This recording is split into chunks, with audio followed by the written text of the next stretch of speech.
Albert Fish, a seemingly harmless elderly man born in 1870, was one of America's most depraved serial killers, a child rapist and cannibal who terrorized the early 20th century.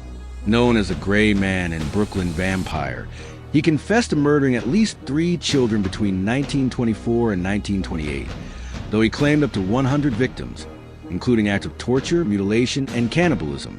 His most infamous crime was the 1928 kidnapping and murder of 10-year-old Grace Budd. In this documentary, we dissect Fish's horrific crimes through the lens of psychology and psychoanalysis, unraveling the mind behind his monstrous acts. Why plunge into the twisted psyche of Albert Fish, a name that still makes your skin crawl? His crimes aren't just horrifying. They're a psychological abyss, a rare glimpse into a mind warped by sadism and madness. Fish didn't just kill. He tortured kids with a sick glee, eating their flesh like a ritual. Picture this. June 3rd, 1928, a quiet New York suburb. 10-year-old Grace Budd vanishes after leaving with a kindly old man named Frank Howard. Days later, her bones are found in a desolate cottage, her body hacked apart, cooked, and eaten. The New York Times reports Fish's confession. He choked her, dismembered her, and savored her flesh over days. In 1924, he lured 4-year-old Billy Gaffney, tortured him with a nail-studded paddle, and drank his blood. 8-year-old Francis McDonnell was strangled and mutilated, his body left hanging from a tree. These weren't random acts. They were calculated, driven by a mind so broken it demands analysis. Why kids? Why such savagery? Fish's psyche is a puzzle we need to crack. Let's rewind to the beginning, to the boy who became a nightmare. Hamilton Howard Fish, born May 19, 1870, in Washington, D.C., grew up in a family riddled with mental illness. Murderpedia notes his mother, Ellen, had hallucinations, his brother was institutionalized, and his sister had a mental affliction. His father, Randall, 43 years older than Ellen, died when Fish was 5, leaving him with a mother who couldn't cope. She dumped him in St. John's Orphanage, where he faced brutal beatings. Psychologists would flag this as complex trauma, where early abuse shapes a warped sense of self. Fish later said he enjoyed the pain, a sign of sadomasochism taking root. The orphanage's cruelty wasn't just physical, it was psychological, stripping away empathy and normalizing violence. Fish's schooling was spotty. He barely finished grade school, his low intelligence noted by peers. By his teens, he was running scams, hinting at conduct disorder, a precursor to antisocial personality disorder, rule-breaking, and a lack of guilt. In 1890, at 20, he moved to New York City, working as a house painter and male prostitute.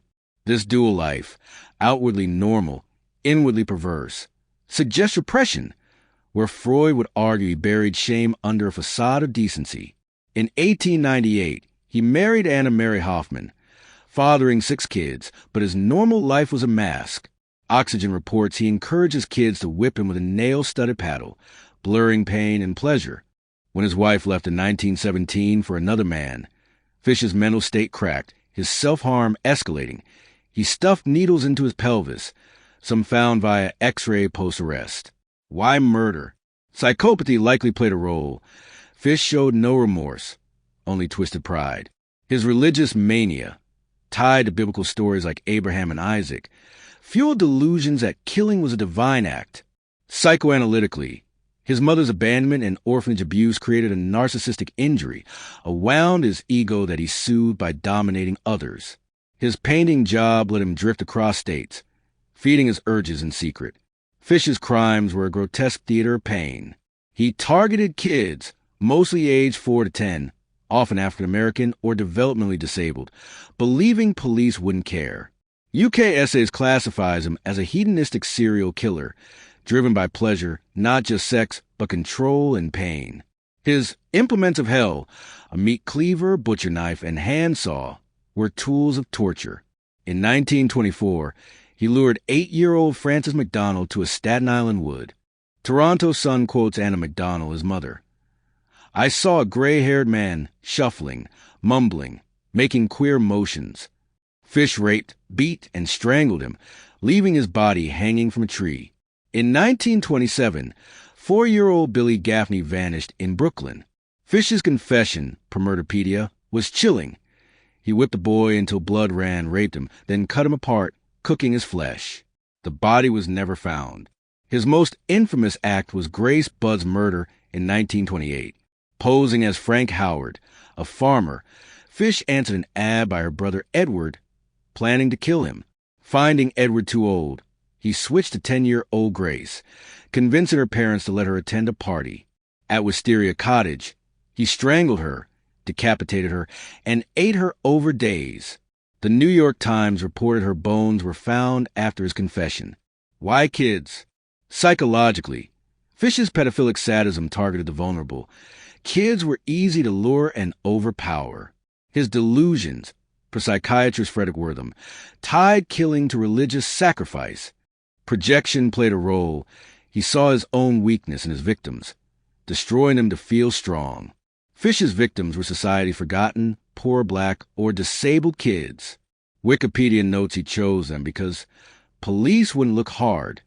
Francis McDonnell, Billy Gaffney, and Grace Budd were confirmed kills, but EBS-CO estimates 8 to 15 total, with Fish claiming up to 100 assaults. Why these targets? His narcissistic grandiosity made him feel untouchable, preying on those least likely to draw attention. His dehumanization stripped them of humanity. They were objects for his rituals.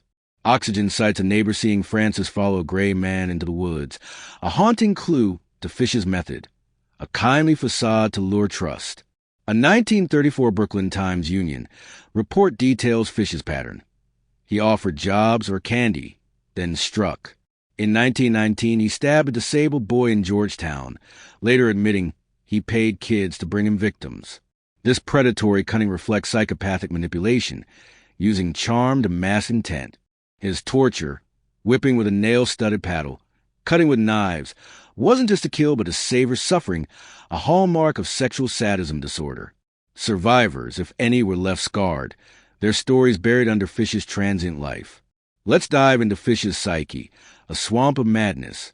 Antisocial personality disorder fits like a glove, no empathy, no remorse, a life of lies and crime. His schizophrenia, diagnosed by experts like Frederick Wortham, fueled hallucinations and religious delusions. He believed killing was a divine act, tying his crimes to biblical sacrifice. Sadomasochism defined him. He craved pain, inserting needles into his groin and burning himself with lighter fluid.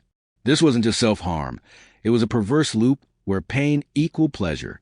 Psychoanalytically, Fish's orphanage trauma was a primal wound. Freud would argue his ID, raw, animalistic urges, overpowered his ego, with no moral compass to stop him. His mother's abandonment and the orphanage's beatings fueled displacement, channeling rage onto kids who reminded him of his powerless youth. Jung's shadow fits too, his gentle grandfather. Facade hid a monster unleashed in private. His narcissistic traits shown in his boasts, claiming children in every state, a need to inflate his infamy. Why such extreme cruelty? His cannibalism, per ResearchGate, was a ritual to absorb victims' vitality, a twisted bid for control over life and death. Imagine this. July 1924, Staten Island. 8-year-old Francis McDonnell plays near home. A gray-haired man offers candy, leading him to a wooded lot. Fish's confession, per Oxygen, is gut-wrenching.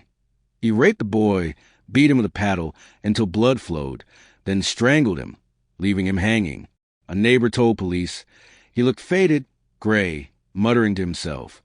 Or picture February 1927, Brooklyn. 4-year-old Billy Gaffney vanishes. Fish later described whipping him until he bled, cutting him into pieces, and roasting his flesh. No body was found, only terror lingered. June 3rd, 1928, Manhattan. Grace Budd, 10, skips off with Mr. Howard to a party. At Wisteria Cottage, she picks flowers outside. Fish calls her upstairs, naked, tools ready.